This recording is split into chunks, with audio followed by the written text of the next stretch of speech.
Hello everyone, welcome to my channel. আরও একটা নতুন ব্লগ নিয়ে তোমাদের সামনে। তো শীতকাল মানে ঘুরতে যাওয়া হবে না, তা কি কখন হতে পারে? তাই আমরা আজকে রওনা দিচ্ছি পুরীর উদ্দেশ্যে। তো তোমরা দেখতে পাচ্ছ গোছানো চলছে। তো কত কি জিনিসপত্র নিচ্ছি একটু তোমাদের সাথে শেয়ার করছি। এখন জামা কাপড় পাট করা চলছে, কীভাবে ট্রলির মধ্যে ঠিকঠাক করে নেওয়া যায় সেটা আমার গিন্নি দেখছে। ওই দিকটা আর কি দেখছে, কারণ আমি দিকটা দেখতে পারি না ঠিকঠাক। তো অলরেডি কমপ্লিট। তো আমরা জামা কাপড় নিয়েছি আর কিছু স্ন্যাক্সের কিছু নিয়েছি, যাতে ট্রেনের মধ্যে এবং হোটেলে গিয়ে খেতে পারি। চলো এবার ডাইরেক্ট আমাদের সাথে স্টেশনে দেখা হচ্ছে। চলে এসেছি শিয়ালদা স্টেশনে। তো এখানে আমরা সবাই মিলে রয়েছি এবং আরও অনেকে রয়েছে। তো আমাদের ট্রেন রাত্রি 8টার সময় পুরী দুরন্ত এক্সপ্রেস। এখান থেকেই আমরা রওনা দেবো পুরীর উদ্দেশ্যে। এই যে আমাদের ট্রেন পুরী দুরন্ত এক্সপ্রেস। তো আমরা আস্তে আস্তে আমাদের কেবিনের দিকে এগিয়ে যাচ্ছি।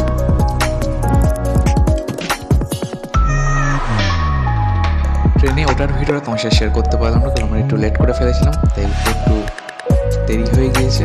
ট্রেন অলরেডি ছেড়ে দিয়েছে। চলো এবার দেখা হচ্ছে তোমার পুরী স্টেশনে গিয়ে নেমে পড়েছি পুরী স্টেশনে। তো আমি যাচ্ছি, দেখতে পাচ্ছি আমি ট্রলি নিয়ে যাচ্ছি, খুব এক্সাইটেড। তো এখান থেকে হোটেলে যাবো, হোটেল গেট ফ্রেশ হয়ে নিয়ে সোজা চলে যাবো পুরীর বিচে। চলো দেখা হচ্ছে।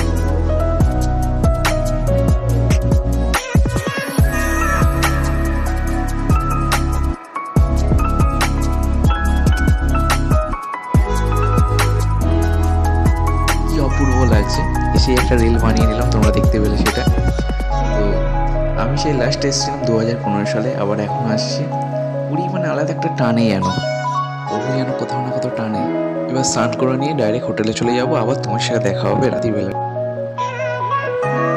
চলে এসেছি সমুদ্রের পাড়ে। তোমরা দেখতে পাচ্ছ রাতের সমুদ্র আলাদা একটা যেন সৌন্দর্য বৃদ্ধি পাচ্ছে। প্রকৃতির কি একটা অপূর্ব সৃষ্টি। চল এবার কিছু খাওয়া যায়।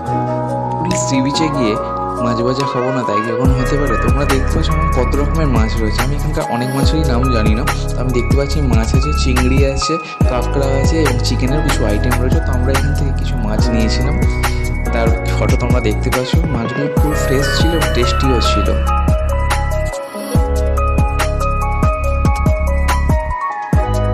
Good morning everyone. আজ আমরা চলে এসেছি পুরীর কিছু সাইট সিন দেখার জন্য। তো সবার ফার্স্ট আমরা চলে এসেছি চন্দ্রভাগা। তো সবটাই তোমাদের সামনে পুরো তুলে ধরার চেষ্টা করবো যতটা সম্ভব, এবং তার সাথে কিছু সিনেমাটিকও শট আছে, তোমরা আস্তে আস্তে দেখতে থাকো। এখানকার সমুদ্রের জল নীল। পুরীতে এমন একটা ঘোলা জল, বাট এখানকার সমুদ্রের জল নীল। তোমরা সিনেমাটিকা দেখতে থাকো।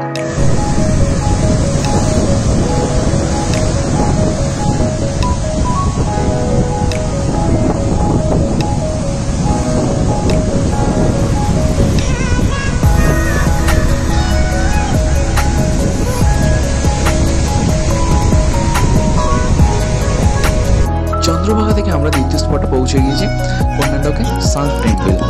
এই মন্দিরে অনেক কাহিনী রয়েছে। তো এইটা সূর্যদেবের মন্দির হলেও কিন্তু এখানে কখনো সূর্যদেবের পুজো হয়নি। তার পিছনে অনেক কাহিনী রয়েছে। অনেক ভিডিওতে তোমাদের সাথে সেই কাহিনী আমি তুলে ধরার চেষ্টা করব। ওই দেখো দেখা যায় সূর্যদেবের মন্দির। তো এখানে ঢুকতে গেলে আমাকে টিকিট কেটে ঢুকতে হবে।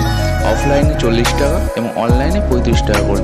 চলো টিকিট কেটে আমরা ঢুকবো।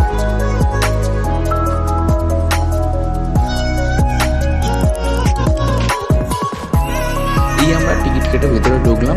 আরও সামনে থেকে মন্দিরটাকে আস্তে আস্তে আমরা দেখতে পাচ্ছি। মন্দিরটা দূর থেকে যেন মনে হচ্ছে যেন এটা এখন সূর্যদেবের রথ দাঁড়িয়ে রয়েছে। আর দেখো পাথরের উপর কি সুন্দর খোদাই করা কারুকার্যগুলো রয়েছে। আরও ভিতরে যত আমরা যাব আরও সুন্দর সুন্দর কারুকার্য আমরা দেখতে পাবো। চলো সিনেমাটিক শটের মধ্যে আমরা দেখি।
কেমন লাগলো সিনেমেটিক শটটা জানিও সবাই, এবং ভিডিওটা কেমন লাগলো সবাই জানিও। কোথাও যদি ভুল থাকে সেটাও আমাকে বলো, তাহলে নেক্সট বার আমি সেটা চেষ্টা করবো এটা ঠিক করা। আর পুরীর তো দ্বিতীয় পার্টটা আসছে নেক্সট ব্লগে। চলো এখনকার মতন টাটা।